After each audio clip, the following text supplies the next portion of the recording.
Hi everyone, we are back for this last but not least session, the session 2.5, about how to reboot a new lifestyle, less carbon intensive, and how can we also, in the same time, to make it happen, drive the funding allocation in the right direction.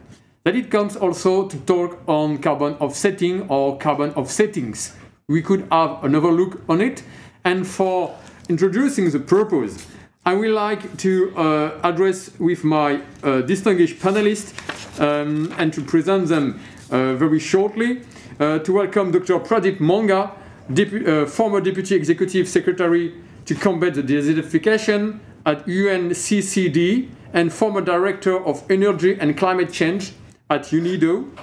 Also, Hongming Liu, who is the Senior Manager of China Climate and Environment Defense Fund, the EDF, and will drive after this a very smart session, a fire chat session with Tommy Ricketts, CEO and co-founder of B0 Carbon, and Werner Wiesseyen, Department of Engineering of the University of Cambridge, to redesign, not to, how can we say, rebuild the world, but rebuild our lifestyle.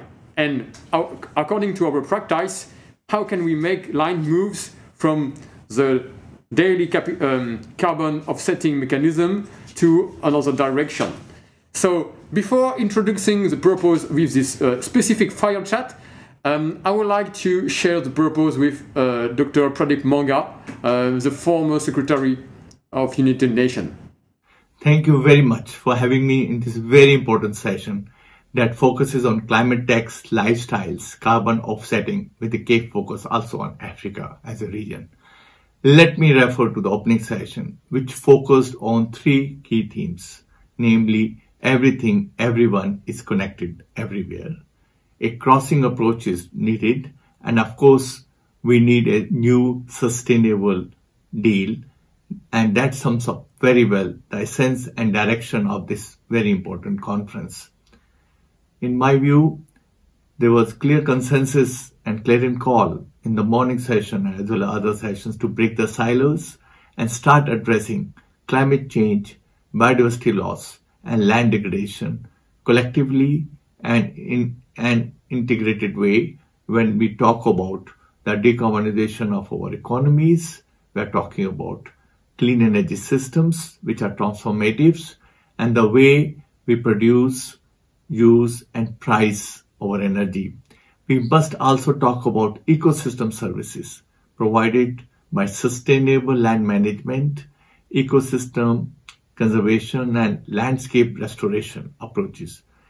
In my view, there are two sides of the same coin. Let me pick up two specific examples, building on earlier sessions and my intervention. The first example is a recent report on net zero by 2050 released by the International Energy Agency.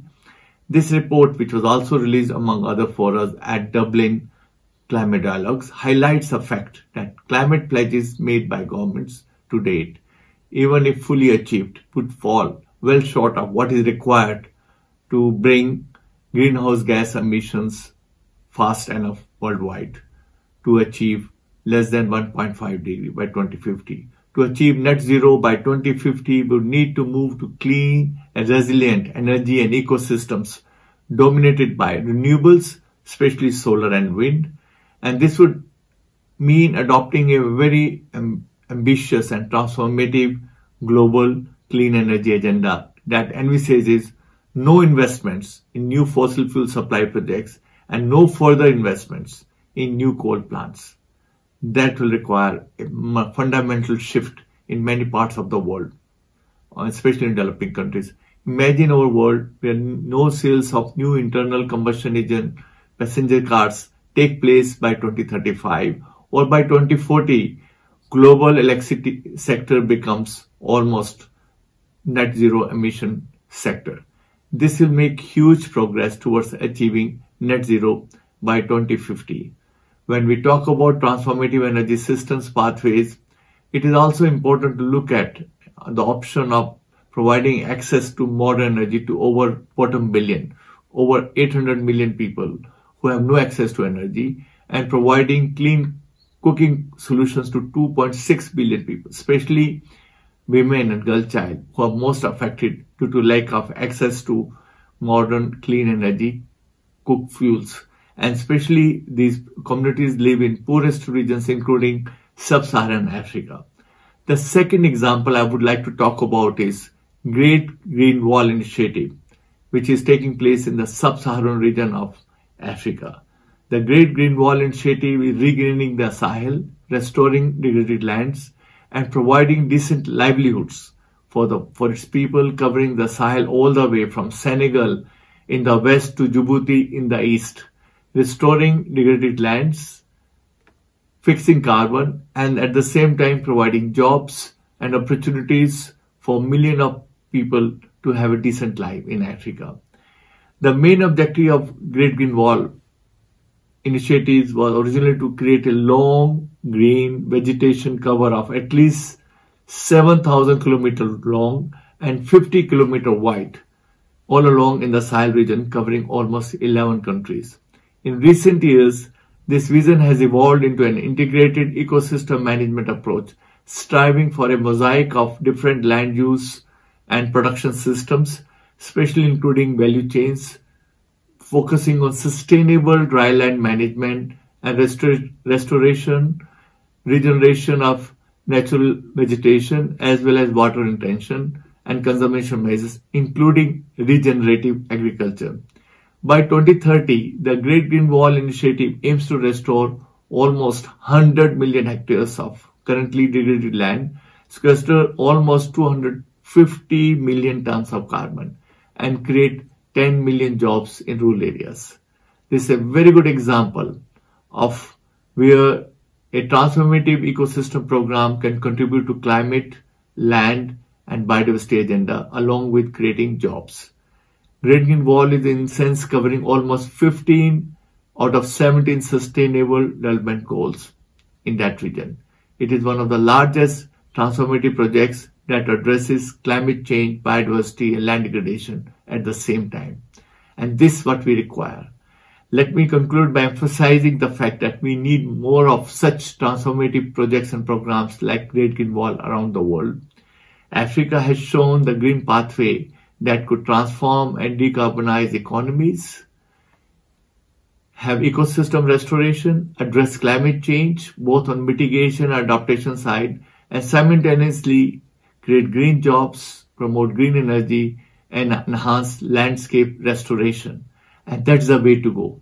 Thank you so much for having me in this very important session. Yes, thanks Dr. Pradip Manga for sharing and setting the scene of this issue where all, again, is connected. And I would like now to share the point of view of Hongming Liu, the Senior Manager of China Climate and Environment Defense Fund, the EDF, and after going and jumping on the fire chat session. Hi everyone. Good morning, good afternoon, and good evening to wherever you are.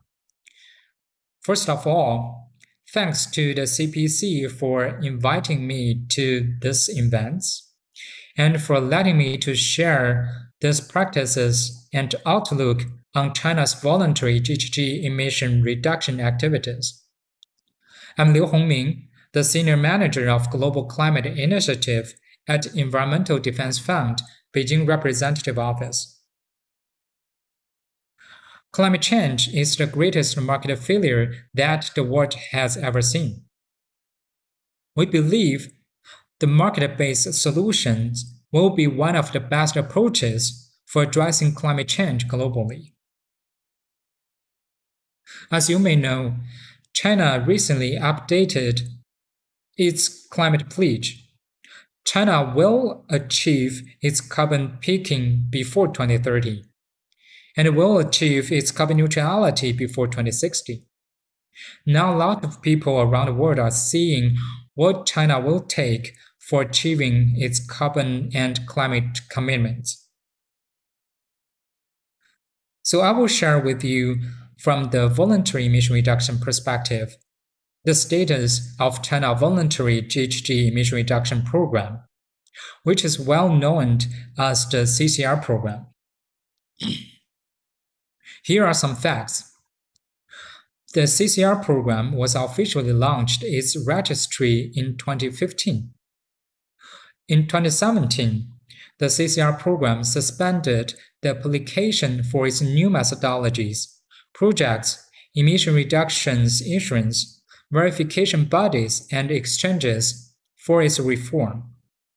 However, the transactions, deliveries, and the retirements of the existing CCRs that were issued prior to March 14, 2017 was not affected.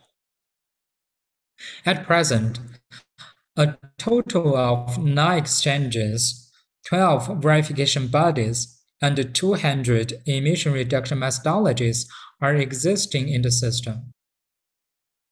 Almost 3,000 CCR projects have been validated.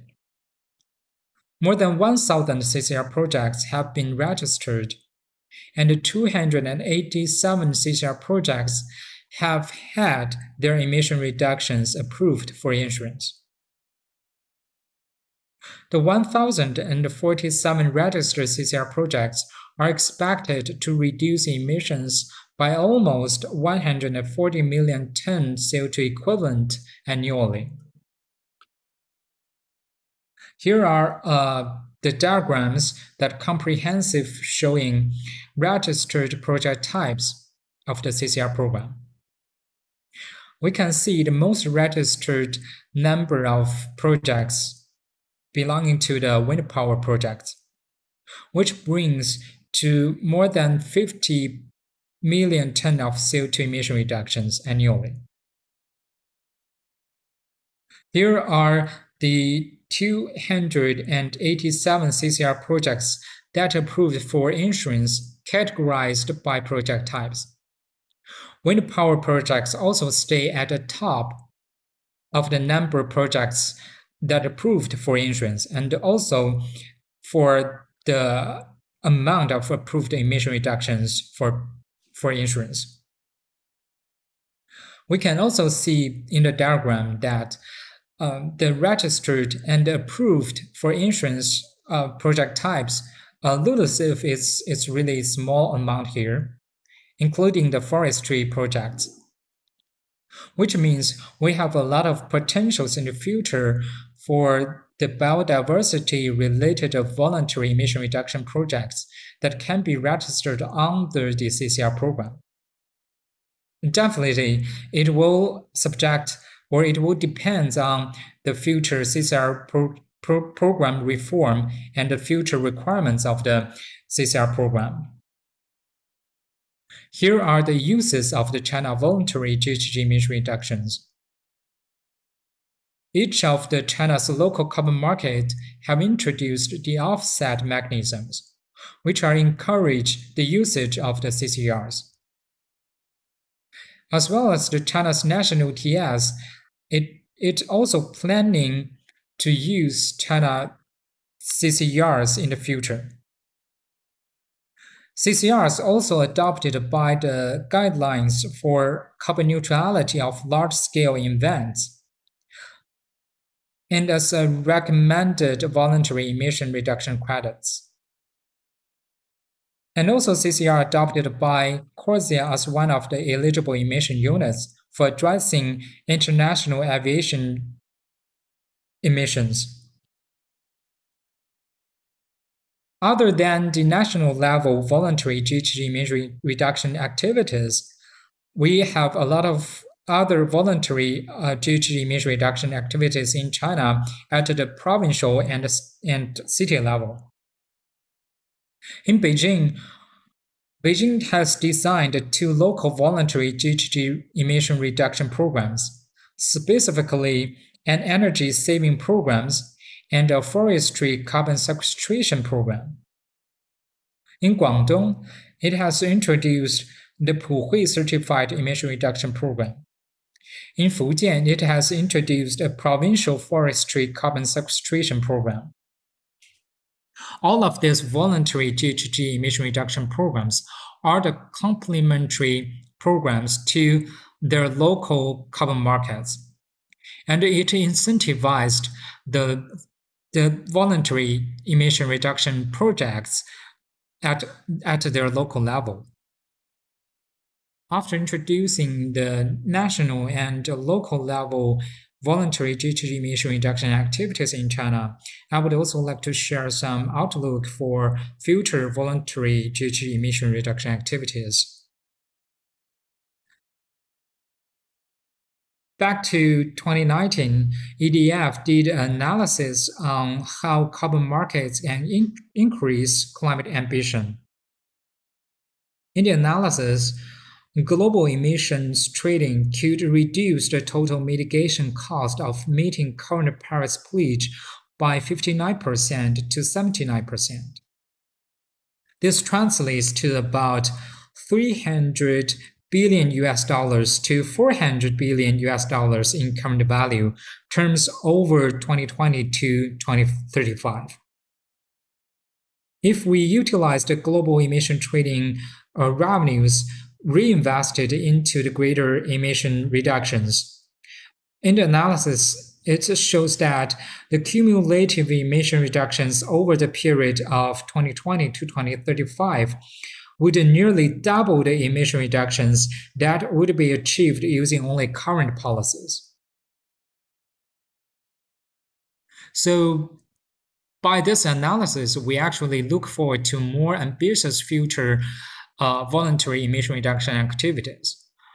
We need the China restarts its voluntary GHG emission reduction programs with a robust criteria that ensure the high-quality credits generation.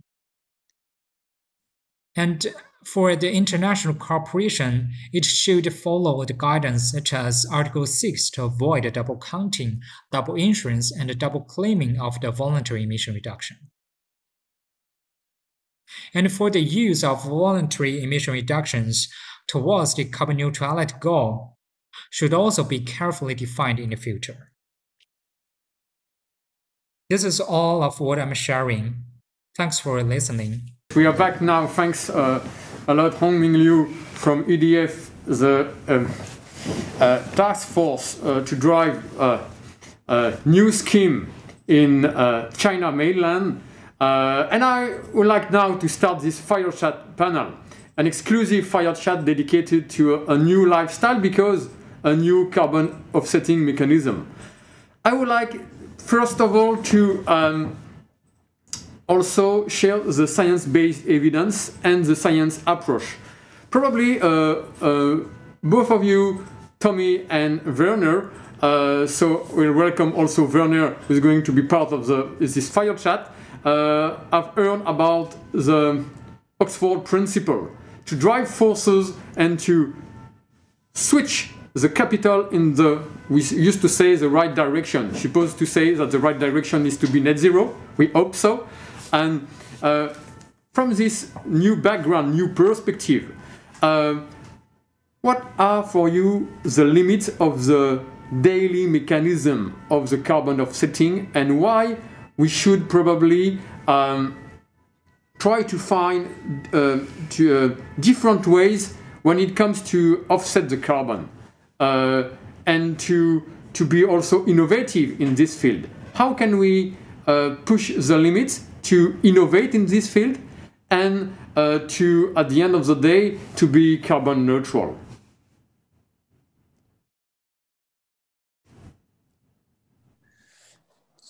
Great questions, and thanks again for having me. And good to hear from the colleagues on the last two calls. So I think carbon offsets have a role to play in the transition to a low carbon economy. If you look at the IPCC data, roughly about a third or 30% of the transition towards the Paris alignment is going to come from increasing the carry capacity of the planet. So, if decarbonisation or net zero is 2/3, then active, carrying capacities are a third. And I think a lot of that will come from nature-based solutions, and then obviously the role of technology in direct air capture or chemical solutions in terms of other types of avoidance or removal credits. On the latest projections, the voluntary offset market has actually gone up 50 times in the past, in terms of volumes in the past 10 years. That's 2010 to 2020. And the value is now roughly 2 to 3 billion, in terms of transacted credits. That's set to rise to about 100 billion by the end of this decade. So it gives you a sense of not just the fact that, legislators or international bodies recognize it as being a role and having a contributing capacity, but also that markets are starting to wake up to it. And they're going to see a huge explosion in demand. And if anything, supply is really a constraining factor here right now. It's not demand. But there are a lot of structural concerns our company has, and I can tell you a little bit about the products that we're delivering later. But there's really a way to boil that down is around this idea of returning carbon credits or offset markets back to the primacy of carbon. Because actually, in a credit, the standards associated with it, the certifications, are typically the end of the conversation about quality. You go through you do your PDDs and you go through a certification regime, the gold standard, VCS, etc. It's stamped, and then it's a ton. Now, I used to be a financial analyst at an investment bank, looking at sort of global macro and how markets and interacted with each other. And really, what is price? Price is the distribution of risk. So if you're pricing a credit and you're modeling something, discounting it back to today in terms of its volumes, but then you're having a static assumption of those volumes, that doesn't really add up. It's not a very sophisticated instrument, so you need to have this idea around quality revived and the idea around price discovery put in that. Now, to do that, you need to return it, we think, as a business, and I think this is emerging, to this idea of a rating system to understand post-certification quality. In fact, we're one of only, I'm pretty sure we're the only company in the world that has a rating system on a global exchange right now. And that will be coming very, very soon. So one, I would say they are great, and the market's growing. They're not great, they can be great, but the market's growing. But the really simple number to remember is you can buy an offset for 10 cents or $1,000, and they all say that they're a ton. They can't all be a ton. It doesn't quite work. They can't all be equal to the same output. And then finally, just in terms of the market dynamics, I would just say that the really big trend of the past 10, 15 years has been OTC trading, over-the-counter trading. You have to call up at a project sponsor or an aggregator and say, have you got any projects and what do they cost? That's a bad thing, we think, because it encourages opaque markets, inefficiencies, and asymmetries of power. I think the next 10 years are going to be all around the transition to exchanges and exchange-based and transparent trading. So I think, just to conclude, quality and transparency are the object of the challenges of the next 10 years, but the market is certainly growing and offsets have a role to play. Thanks, Tommy. It's very interesting that you send me the direct connection to Werner. So Werner, welcome to you on this Fire Chat panel. Are you there, Werner? Thanks very much, Fabrice. It's great to be here. Yes, great. I'm going to ask you first just to present you in very short 30 seconds to 1 minute to who you are, and answering this directly connection with Tommy. Tommy, highlight us the importance not only about the volume but the quality when we talk about offsetting.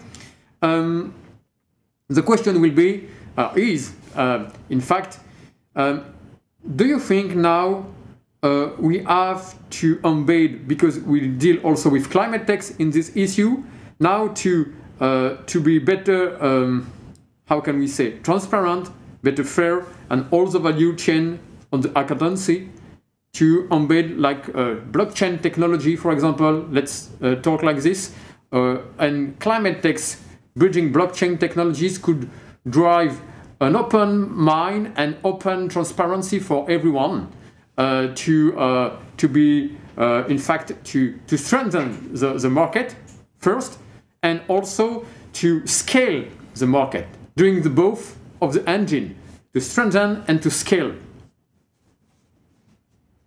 Okay, thanks, Fabrice.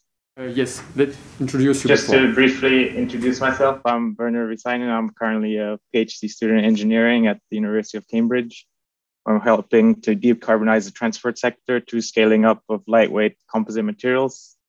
And beyond my research, I'm very interested in exploring the societal pathways for how we transition towards a more sustainable, low carbon society while avoiding the worst effects of the climate crisis. So the topic of the panel is on carbon offsets and how do we scale these up and what role do they have to play in the kind of transition towards net zero.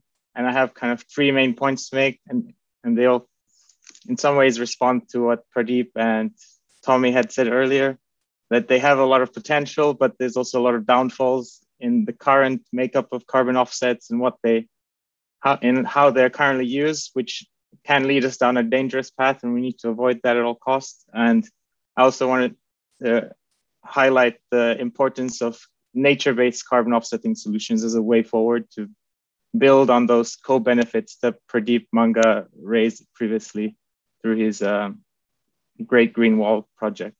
So the kind of key issue that I have with carbon offsetting in its present moment is that it's basically used by polluting companies to improve their public image, and thus they, in their current form, represent nothing more than a greenwashing tactic. And this is evident from the excellent report from the University of Oxford called the Oxford Offsetting Principles that set out to create a feasible framework for fixing the offsetting system and making offsetting actually a meaningful thing. And the other thing that the report makes clear is that the principal focus for climate action should be on reducing carbon emissions, focusing on reducing carbon emissions in the first place, thus minimizing the need for accounting for excess emissions in the first place. So, however, often this critical point is not applied in practice when using carbon offsets. As an example, airlines are often declaring that they want to become net zero using solely offsets, but they're not actually reducing their emissions from the operations. And so this is just a kind of marketing campaign to boost their image while not actually doing anything towards transitioning towards net zero. And also because often the offsets that they're using that they're buying are not good quality offsets, as was raised by our previous panelists, that they need to be of a good standard. But in any case, what we're seeing is that companies are using offsets as a greenwashing tool, and this won't lead us anywhere on the road to net zero. And we need an overhaul of the system if it's gonna work in any feasible manner. And I think what Tommy is doing kind of working towards that aim. But in the first instance, we need to keep fossil fuels in the ground, and we need to hold current companies whose operations are based on fossil fuel extraction to account and not allow them to use carbon offsets to justify operating as normal, because we need a new normal. We cannot continue as we have been for the last 50 to hundreds of years. And the second point I wanted to make is that kind of reiterate the point that we need to be focusing on achieving absolute zero emissions. Tommy made the point that the IPCC sort of pathways highlight that we need to be removing carbon as well. But I don't think we can be relying on removing carbon in the long term. What we should be focusing on is doing what's feasibly possible now, which is deploying renewable energy strategies and electrifying the industries where that we can using currently available technology, rather than continuing on the current pathways and then hoping that some miracle carbon removal technologies can be scaled up in 10, 20 years time, which by then it might already be too late. So kind of related to this, a Cambridge academic in my department in Cambridge produced a report called Absolute Zero a few years back. And the main thesis of this report is that we cannot wait for these technologies to be developed within the short time frame. And instead, we need to focus on existing technology to electrify the industries that can be electrified while shrinking the industries that cannot be, for example, aviation and shipping. And this sort of approach, which was developed for the UK, can be extended globally. And I think the key focus should be on deploying existing technologies. And this is where climate tech companies have a huge role to play. But finally, I wanted to raise a point which builds on what Pradeep said earlier, is that we need to integrate which was that we need to integrate a holistic approach to addressing the climate crisis that goes beyond simply carbon reductions. So while I'm saying we should not focus too heavily on carbon offsetting, one area where there's huge potential is with nature-based carbon offsetting solutions, because they have huge number of other co-benefits which can improve local resilience to climate and enhance the quality of life for local communities and also build biodiversity. So as a personal example, but slightly smaller in scale to the Great Green Wall described by Freddie Manga, I was involved in a reforestation project in southern India called Sadhana Forest. And this project started in 2003 with a barren patch of land, but now is a flourishing forest with a large community living there. So as a result of this reforestation work that they did over a short span of time, the soil was replenished, water collection was made possible again, trees provided shade, and the fruit trees could also provide nutrition. And this allowed humans to return to the area while also benefiting quality of life in many ways. Mm-hmm. So it shows that while also removing carbon from the atmosphere, you can reverse the effects of deforestation, desertification, and solutions are hugely beneficial to build resilience. And I think this is where the real benefits of carbon offsetting can be seen. And I think these are the sort of carbon offsetting projects we should be working towards, these sort of transformative projects, as Pradeep so well put it. And I think this is where sort of climate tech companies can have a huge impact, potentially employing, as you said, Fabrice, sort of blockchain technologies to make these connections easier and develop these projects on a global scale. I think yes, just I think that's a good summary for now, but we can move on. Yes, it's a great transition, Werner, also to Tommy, because it's all to put together the public and private sector and the organization, the greater ones, and the smarter ones, like the startup scene. And I would like to address the same purpose to Tommy. We can have a huge impact by the mainstream of the United Nations processes, and we could have a smart and sometimes a huge impact with your embedded innovative solution in the powered by startup. Tommy, how can you, as you are the CEO and the co-founder of B0 Carbon, what do you think the startup scene could provide to us, not only to drive solution for a market, but to have an impact of this issue? From the startup point of view, Tommy. So I think it's really interesting to hear what you're saying, Werner, first of all. Shame we can't be in a room together. It would be very good to have a discussion. I think I agree with some of what you're saying, but I certainly, all of the sentiment, but maybe not all the detail. To the role of startups, look, I think it's very interesting what's going on in the startup community right now around climate change, because typically speaking, the adaptation towards the climate economy that's coming through in businesses is constrained by their own borders of what they actually do. Because climate change is really a combination of engineering skills, earth scientists, and economics, with a lot of persuasion and psychology probably involved. I think very few businesses really have that skill set inside of them. University might have some of them, bank might have others, PwC, etc., might have some other ones, management consultancies. And so what's really happening, and certainly this is an explicit hiring strategy of our company and many others, is bringing skills together from engineering, from finance, from academia, from the scientific community, and actually allowing them all to sit in the same room. And that's just even on that sort of simple recruiting agenda, the flexibility to look left and right, not up and down, as in lateral, not longitudinal, is what the climate economy really needs. And that's why big innovation right now is not coming from the large companies. It's really not. In fact, I'm sure most companies that have been growing in this space who've got a half decent product have been, someone's tried to buy them already, even within, it's happened to us already. So I think big companies are struggling to deal with it because they're constrained by the things that made them successful. and adapting to climate change is not the thing that made them successful typically. So, that's a kind of big existential issue actually, and startups are unconstrained. Now, in terms of what they're really doing, I think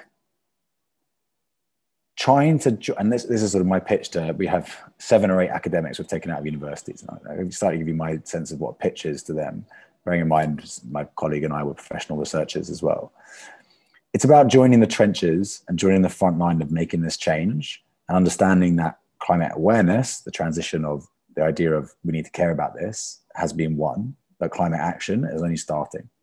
And so to really implement climate action, you need to, make some compromises about what you think the world's doing, and also have some real kind of sight of working with a whole bunch of companies or a whole bunch of NGOs or a whole, non-government institutions or whoever it might be, influence groups, understand their priorities, put yourselves in their shoes, and then try to create economic solutions to the environmental change. Because ultimately, the battle is lost when people think adapting to climate change, environmental externalities in general, is an antagonistic activity.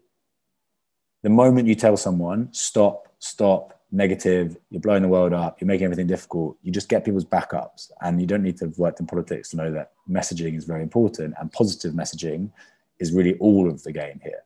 So the idea here is you need to show and demonstrate to people that prosperity, both in lifestyle, which is the original kind of title of this talk, in personal decision making, and in feelings, like you're making contribution to the global community. That's a positive activity, actually. And so, again, to that point of what can startups do, they can listen to the challenges being faced by the larger organizations, and in so doing, develop their own economy, which is satisfying many of those needs, and demonstrating to all the companies that will listen that taking a much more positive and progressive approach now will make them more resilient in the future. And, if you really want to, certainly what left caused me to leave global markets and do this, there's this very old maxim, which is the Friedman essay on what is shareholder value. So what is the purpose of a business is to maximize shareholder value. Actually, for the first time, you can make a very good argument that environmental investments and environmental adaptation is maximizing shareholder value. So you can actually align those two outcomes. And so again, that's about potentially, for many people, me included, compromising on some of the original things that I thought of when I was coming through the ranks. And, I'm the son of 2 left-wing academics. So it's not something that they're very happy with me saying 20 years ago. But also recognizing that you need to compromise, and that actually a positive vision can be done outside of large institutions, because you're not constrained by the rules that they set for themselves and the functionality that you have to sit and satisfy with it.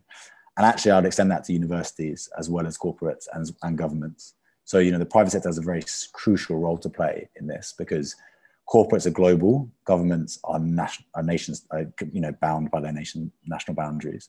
So that's how I would bring it together. Yes, and just to follow up with this, and to make also the reverse connection with Werner, we notice, Tommy, that in fact it's the way and the angle you take the same goals that we are all agree about the Paris Agreement. Sometimes not all agree on the way to implement it, but let's say about the mindset to drive the processes to make it happen. You mentioned the multinationals, the big corporations, and you are a representative of the startup scene. Do you think beyond our daily job, no matter if you are a startup or a VC or a climate tech or a fintech, in fact, we are designing the solution not only for sustainability, we are designing solution for generation and the generation ahead. So that it means a lifestyle. A new lifestyle comes with this, a new mindset from the core, how can we say, DNA of each companies.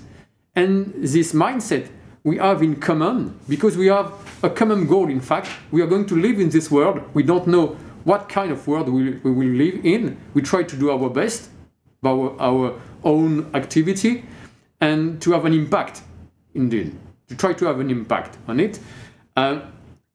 Do you think now there is a new culture, a new mindset and start from the science-based evidence to the consciousness, and then to aligning with a business-friendly, business compliance to be profitable and also impactful. Because if you want to be impactful, sometimes you're not profitable as the first time, but you have also to, with this mindset and with this DNA, to convince the people who have the finance, the investment capability to follow you in this direction. What do you think? Yes, to Werner or to me? Yes, Tommy. According to the mindset, the DNA, we have to you have to also mention about the communication, which is very important. But yeah, I think so. Look, I think I understand the question. So it's not necessarily, you know, the idea of reprogramming society is the sort of is the great hope, isn't it? When you're learning about everything, you're trying to think about these things, and obviously it's what you ultimately want to achieve. But one's idea of reprogramming might not be anyone else's. So, you know, that's why you have democratic institutions. But I think that, you know, what are the kind of key questions we ask ourselves, and how do they fit into this vision? The key questions of ourselves are: can we have safe and healthy lives? You know, 1, 2, are we going to have opportunities in the future? You know, is there going to be the ability to generate prosperity and affluence at the same level as prior generations? Or rather, there should be, and therefore, how are we going to do that? And ultimately, all of those questions that we ask ourselves have always been in this sort of this idea of looking forward, but unconstrained by resources. You know, basically, it's an unconstrained world. You know, and economics is the study of scarcity, so it's ironic, but the prevailing economic thesis is an unconstrained world. And what's happened and why have we spent 200 years? You know, population growth has gone up 7 times. It took 200,000 years to grow to 1 billion, and it took 150 years to go to 7 billion. There's something very funny is going on there. Likewise, wealth has grown immeasurably in that period, even if it's not distributed equally. It has in absolute terms, even in many relative terms. Well, there's been this thing which was dug up and burnt, which is basically millions of years of concentrated power, which is called fossil fuels. And so actually in the history of our time, as you know, on this planet, we've really been constrained most of the time. And so society has been a combination of those questions with the knowledge that we are constrained by the environment we live in. And so the biggest mindset shift will be not necessarily reprogramming, but reminding everyone that as recently as 250 years ago, the biggest question in every philosopher, every economist, every politician's mind was, you know, the fact that there was 1 billion people on this planet. We had no idea how to deal with that. And that's what's I think that's what's kind of starting to happen, really, if you think about all the people which I've seen today speaking and all the institutions that are involved. And on the ground, it's about proving, I think, that those questions, how do I be healthier? How do I be more successful? How do I have the opportunities that I want? Can exist within this question of we live on the planet and the planet satisfies our questions. It's not the other way around. And so, you know, in very simple ecological economics terms, it's the idea that, you know, the economy exists within an ecology, not the other way around. And so I think that's the kind of mission here, and that's the kind of communications that I would go by. I absolutely agree with Tommy that there needs to be a sort of shift in the economics if we're going to address the climate crisis, and we need to be rethinking the way that the economy works fundamentally. And he introduced the idea of ecological limits as being sort of a new idea that we're facing up against, that current economics does not know how to deal with, because it basically aims for continued economic growth at continued exponential growth. And this means continued resource extraction, and currently also means exponential increase, like continued increases in CO2 emissions. So some of the newer paradigms that I'm sort of interested in are the idea of donut economics that was developed by Kate Raworth at Oxford, that kind of sets a new framework from which we can think about the economy. So we can think about so typically economics thinks economy in terms of the simple metric, the GDP, within national, international scales, or but actually the donut economics framework sets it out in terms of well-being metrics at the center of the donut, and then the environmental limits at the outside of the donut. And the idea is that you need to stay within that donut. You need to achieve those well-being targets while keeping within those environmental limits. And it's about a complete reframing. And if we can extend this framework to businesses and to wider society, I think there's huge scope for us to rapidly transform the way we're operating. And I think the current paradigm of GDP growth is inadequate. And if you're solely relying on seeking profits at all costs and then expecting that the environmental benefits will come by seeking that profit, we're not going to reach where we need to be in the time that we have available. And the other point I wanted to make, that in terms of lifestyle change, one of the key things that we can all do is to address our economy's fundamental relationship with consumerism and consumption, where we have all the resources and the wealth that we need. As Tommy said, wealth has been continually increasing, absolutely and relatively speaking, but it's just so inadequately distributed that some people have way more than they need and some people have way less than they need.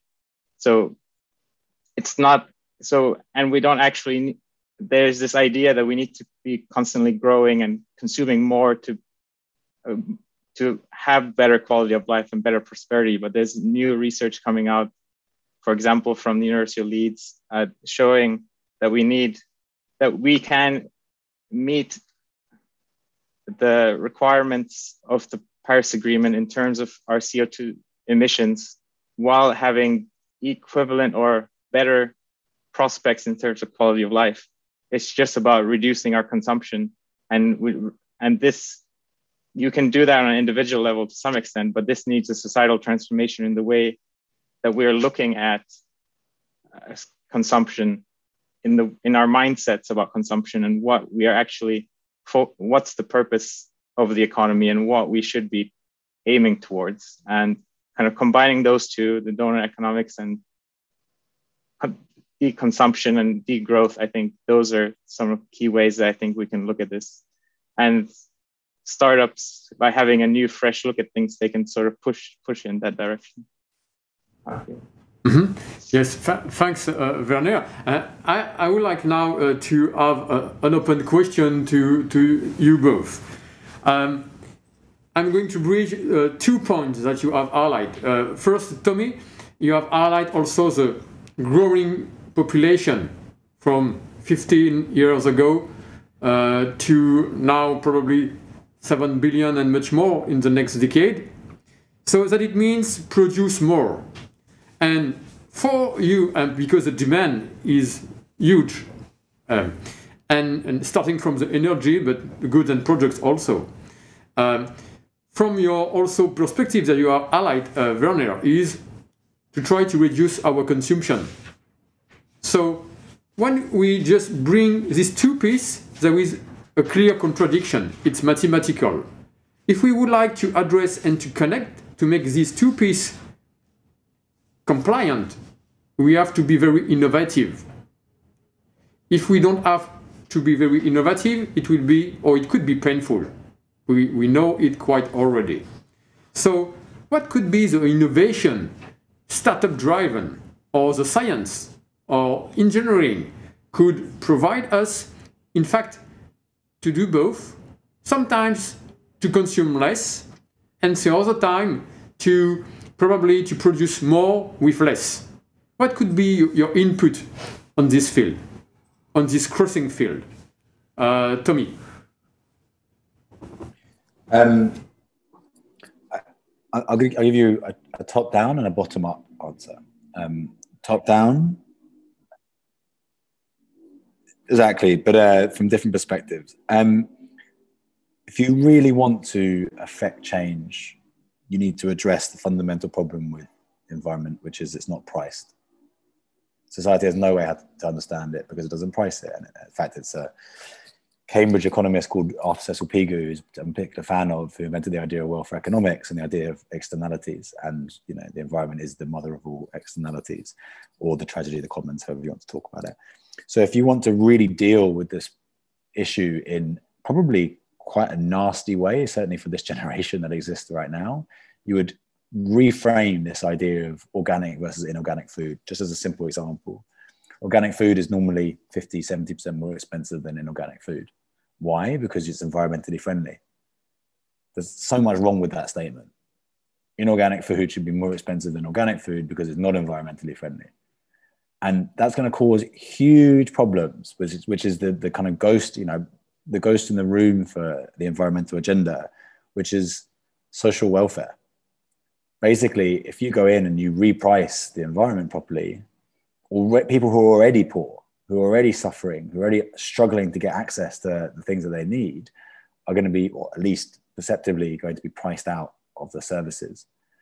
Because part of that, that cyclical consumer cycle, which is itself not that old actually, is this idea that they should be consuming, that everyone deserves the right to an iPhone, everyone deserves the right to a washing machine, everyone deserves the right to a house, whatever it might be. And they should deserve that, fair enough. But also, should they?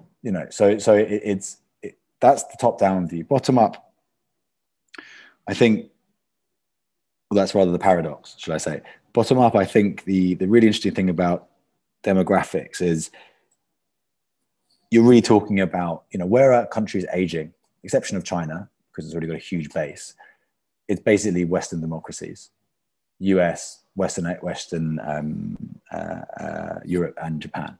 They've all got declining, if not flat populations. Areas of high population growth, the poorest economies, with some, very, very, small exceptions. So if you think about it in demographic terms, it's very difficult not to slip into some very nasty political spaces very quickly. Really, you should think about it in wealth transfer terms, because actually a lot of those, what's really driving this is urbanization, and what's really driving urbanization and falling living standards in many of those countries is because it's the lack of an economy in the regional or the rural areas, because land is not priced properly.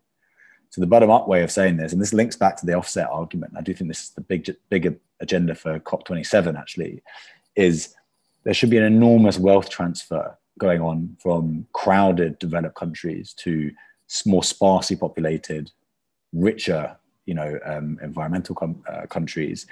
And that would be a very, very interesting way of starting to arrest this, because demographics always start to come down when living standards improve, because birth rates go up as death rates go down. Every single country that's experienced this has the same profile. It's not unique to any country. It's just a function of humanity. So if you can create a wealth transfer to those rural communities, which are the sources of the highest population growth in the poorest countries, predicated in some instances on those offset incomes, it's going to go a long way towards squaring that whole circle, I think. Interesting. For your perspective, Werner, I'm going to be back with one point after Tommy on this ending sentence. Werner, what could be your input on this field? To be innovative according to the mismatch of these two exigencies, how can we make them compliant and to be innovative, creative? The limit is on the earth. The unlimited is the creativity to make it happen. What could be your angle or your input in this? So my angle on this is that we need to, the population question is poorly framed, that we often see the climate or the increasing population as causing climate crisis, but it's actually the increase in consumption. And that consumption is mainly led by a very small percentage of our global population, the wealthiest amongst the globe. And according to Oxfam report, about 10% of the globe's population accounts for 50% of the emissions. And this is largely because they consume way more and way in much greater amounts than the rest of the world. But they also consume way more than they actually need. But there's no limits on excess consumptions by the wealthy and by the rich, who can continually, and I can count me amongst, there's no higher end limits on consumption. And that's the reason why facing this crisis. It's not because there are more children being born in less developed countries who basically contribute nothing to global emissions at the moment. And there's an argument that developing countries need to reach a higher level of development. And yes, this is a moral argument that they need better well-being targets to meet that similar quality of life. But there's no way that we can afford to have all of us living at the same levels of consumption and CO2 emissions that we currently have in Western Europe or the Americas. Our world would just collapse immediately. We need to be reducing our consumption in the Western countries while bringing up developing countries to a halfway level in between that allows us to all reaches an equilibrium in terms of our quality of life while also staying within the environmental limits. So I think focusing too much on the sort of population rise as the cause of climate change is the wrong approach, and it's essentially blaming the climate crisis on the people that have almost no responsibility for causing it, historically speaking. And the focus on bringing down emissions, going and transitioning, it needs to start with the West, who historically started, for example, the UK, where started the Industrial Revolution 200 years ago, and cumulatively speaking, have contributed way more to the carbon emissions in the atmosphere than almost any other country. And so this is where we need to be starting this question. I think moving away from the paradigm of population growth as being the problem here. Mm-hmm. And for this, I'm going to share with you the last but not least question to conclude this very insightful panel with, how can we say, a new generation of entrepreneurs or researchers. You mentioned about the transfer of many things, the equilibrium between many things. When it comes with carbon emission, so the carbon is transferring in the atmosphere everywhere. When it comes to mitigation, the economy, stability, it comes also with innovation, technologies, and help different countries to meet the net zero target. Do you think both, and I will ask you and Werner and then Tommy, that we have also to make a transfer also on the tech side? Technology transfer on this geographic zone to help them and support to implement a new model, sustainable model. Yes, absolutely. I think there's a case to be made for sort of climate reparations because of that cumulative responsibility of the West for the climate crisis. If we are thinking about this from a kind of climate justice lens, we need to have a wealth transfer and a tech transfer of technologies from the West to allow developing countries to reach that level of well-being that we are already used to, but in a way that is much lower carbon emitting. So we cannot be, but part of the problem is that what's happening now is that Western multinationals, for example, the oil majors, are going into developing countries and forcing onto them an oil-based economy as a way of expanding their markets and expanding their reach and maximizing their profits. And what we actually need we need for developing countries to bypass that fossil fuel phase. And renewable energy is becoming cheaper and cheaper. And what needs to happen is that tech transfer from Western nations needs to be handed over and paid for to developing nations who have suffered at the expense of Western countries, who have been constantly extracting resources from them in order to benefit them. So if we are to be addressing this from that perspective, that transfer needs to happen, and the West needs to be paying for the developing nations to